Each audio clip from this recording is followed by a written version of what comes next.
porque no solo de pan vive el hombre, sino de toda palabra que sale de la boca de Dios.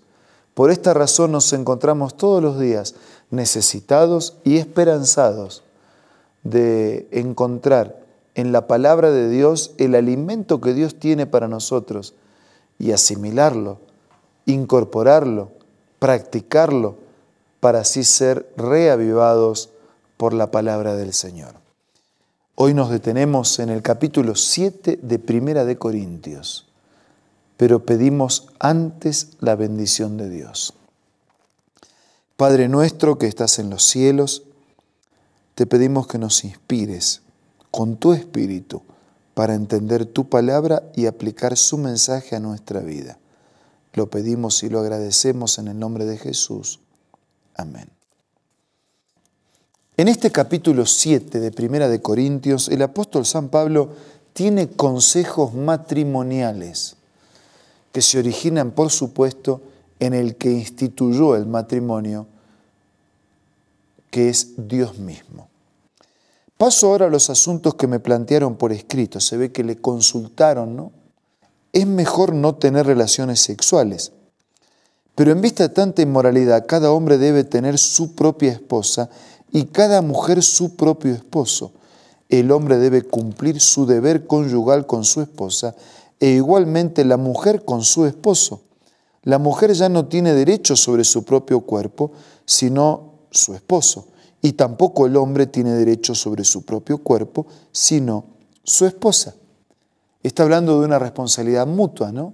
Está hablando de una vida sexual en el matrimonio y está hablando de que en el matrimonio uno debe brindarse hacia el otro y cuando busca la felicidad del otro, ambos son felices, cosa que no ocurre cuando alguien solo busca su propia felicidad. El versículo 5 dice que no deben negarse el uno al otro, a no ser de común acuerdo, solo por un tiempo, para dedicarse a la oración, pero no tarden en volver a unirse nuevamente, de lo contrario pueden caer en tentación de Satanás por falta de dominio propio. Está diciendo la vida sexual es para el matrimonio, no afuera del matrimonio. Versículo 6. Ahora bien, esto lo digo como una concesión y no como una orden. En realidad, preferiría que todos fueran como yo. No obstante, cada uno tiene de Dios su propio don. Este posee uno, aquel posee otro. A los solteros y a las viudas les digo que sería mejor que se quedaran como yo. Pero si no pueden dominarse, que se casen, porque es preferible casarse que quemarse de pasión. Mire, Pablo, cómo hace una diferencia, ¿no?, entre lo que es una simple opinión de él y lo que es un mandato de Dios, porque dice, hagan como yo en todo caso, quédense solteros, quédense solos. Pero claro, si Dios tiene otro plan para ustedes, sigan el plan de Dios. Por eso él lo dice como una concesión y no como una orden que provenga de Dios.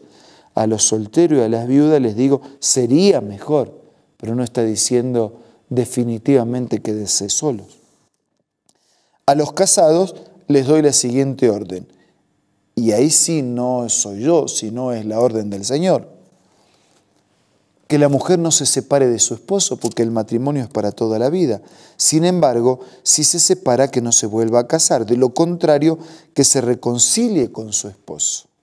Asimismo, que el hombre no se divorcie de su esposa. A los demás les digo, yo, no es mandamiento del Señor.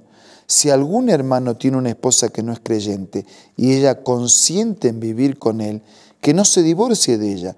Y si una mujer tiene un esposo que no es creyente y él consiente en vivir con ella, que no se divorcie de él, porque el esposo no creyente ha sido santificado por la unión con su esposa y la esposa no creyente ha sido santificada por la unión con su esposo creyente. Si así no fuera, sus hijos serían impuros, mientras que de hecho son santos. Puede ser que en una relación de pareja alguien acepte a Dios y el otro no, o sea, porque uno es religioso y el otro no es religioso, o no creen en el mismo Dios, vamos a separarnos. No, dice, porque el que cree termina santificando al que no cree, termina ayudando, termina siendo de bendición, además de la bendición de los hijos, a quien ambos deben cuidar.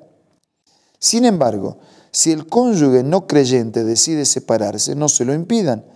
En tales circunstancias, el cónyuge creyente queda sin obligación. Dios nos ha llamado a vivir en paz. Versículo 16. ¿Cómo sabes tú, mujer, si acaso salvarás a tu esposo? ¿O cómo sabes tú, hombre, si acaso salvarás a tu esposa? En cualquier caso, cada uno debe vivir conforme a la condición que el Señor le asignó y a la cual Dios lo ha llamado. Esta es la norma que establezco en todas las iglesias. Fue llamado alguno estando ya circuncidado, que no disimule su condición. Fue llamado alguno sin estar circuncidado, que no se circuncide. Es decir, existía esa costumbre en aquellos días de circuncidarse como una señal exterior, una marca, una identidad, una evidencia de religión, de religiosidad. Pero él dice, bueno, si cuando Dios te llamó estabas circuncidado, está bien, y si no estabas, está bien. Para nada cuenta estar o no estar circuncidado, lo que importa es cumplir los mandatos de Dios. No es una simple marca exterior lo que me hace un hijo de Dios, sino el vivir desde mi interior con la presencia de Dios. Versículo 20, que cada uno permanezca en la condición en que estaba cuando Dios lo llamó. Eras esclavo cuando fuiste llamado, no te preocupes, aunque si tienes la oportunidad de conseguir tu libertad, aprovéchala. Porque el que era esclavo cuando el Señor lo llamó es un liberto del Señor. Del mismo modo, el que era libre cuando fue llamado es un esclavo de Cristo. Si tú eras un esclavo, y bueno, puedes obtener la libertad en buena hora, pero ya eres libre por la presencia de Cristo. Y si tú eras libre, ahora eres esclavo de Cristo, dependiente de Él. Y las dos cosas son una bendición, porque ustedes fueron comprados por un precio. No se vuelvan esclavos de nadie. Hermanos, cada uno permanezca ante Dios en la condición en que estaba cuando Él lo llamó. En cuanto a las personas solteras, no tengo ningún mandato, pero doy mi opinión. Como quien por la misericordia del Señor es digno de confianza. Pienso que a causa de la crisis es bueno que cada persona se quede como está. ¿Estás casado? No procures divorciarte. ¿Estás soltero? No busques esposa. Pero si te casas, no pecas. Y si una joven se casa, tampoco comete pecado. Entonces el apóstol insiste en ese comentario, pero también insiste en lo indisoluble del matrimonio y lo del matrimonio establecido por Dios para toda la vida. Desde el versículo 29 dice, lo que quiero decir, hermanos, es que nos queda poco tiempo. De aquí en adelante, los que tienen esposa deben vivir como si no la tuvieran, los que lloran como si no lloraran, los que se alegran como si no se alegraran. Y lo que está diciendo es tan poco el tiempo que puede quedar, que hay que usarlo para preparar la vida y prepararse para estar definitivamente con Dios, lo que no significa descuidar las responsabilidades propias de la vida. El mensaje en el versículo 32, yo preferiría que estuvieran libres de preocupaciones. El versículo 36 dice, si alguno piensa que no está tratando a su prometida como es debido y ella ha llegado ya a su madurez, por lo cual él se siente obligado a casarse, que lo haga. No hay pecado en casarse, pero casado no pequen, cumplan con su compromiso de casado y con su fidelidad. Versículo 37. Pero si alguno se mantiene firme en su propósito y no está dominado por sus impulsos, sino que domina su propia voluntad y ha resuelto no casarse, también hace bien. De modo que el que se casa con su prometida hace bien y el que no se casa también puede hacer bien. Pero la mujer está ligada a su esposo mientras él vive.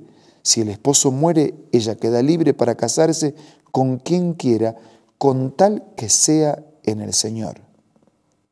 En mi opinión, ella será más feliz si no se casa y creo que yo también tengo el Espíritu de Dios. Un Pablo que insiste en decir, mire, el casamiento es de Dios. Si te vas a casar, tienes que ser fiel. Y si no te vas a casar, tienes que ser fiel también. A veces es mejor no casarse por no asumir todos los compromisos de familia, pero es mejor casarse porque Dios estableció la familia y Dios estableció esta institución sagrada. De manera tal que, siguiendo la voluntad de Dios, seamos fieles. Los que están solos, puros. Los que están casados, viviendo en el vínculo del matrimonio a la santidad de lo que Dios estableció. Y en todos los casos, dependiendo de Dios para hacer siempre su voluntad. Ahora vamos a orar pidiendo que el Señor nos bendiga a todos.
Padre nuestro, las situaciones en las que hoy enfrentamos han llevado a muchas personas a estar solas o a haberse divorciado. Hay quienes están solas por divorcio, hay quienes están solas o solos por la pérdida del compañero, del esposo, de la esposa. Hay quienes han reformulado otra familia. Señor, tantas situaciones. Te pido que tú tomes en consideración cada historia, cada vida, cada familia, cada hombre, cada mujer, cada hijo, cada hija, y puedas bendecir según tu misericordia y según tu voluntad. Y que también nos ayudes para que en el momento que somos alcanzados por tu palabra, podamos ser respetuosos y seguidores de tu voluntad. Que tú puedas sanar todo lo que pueda ser sanado, recuperar todo lo que pueda ser recuperado y ayudar a cada uno de tus hijos a ser felices y a ser fieles. Nada merecemos, pero agradecidos te pedimos todo en el nombre de Jesús. Amén. Gracias por su compañía. Dios te bendiga mucho en este día. Nos reencontramos mañana.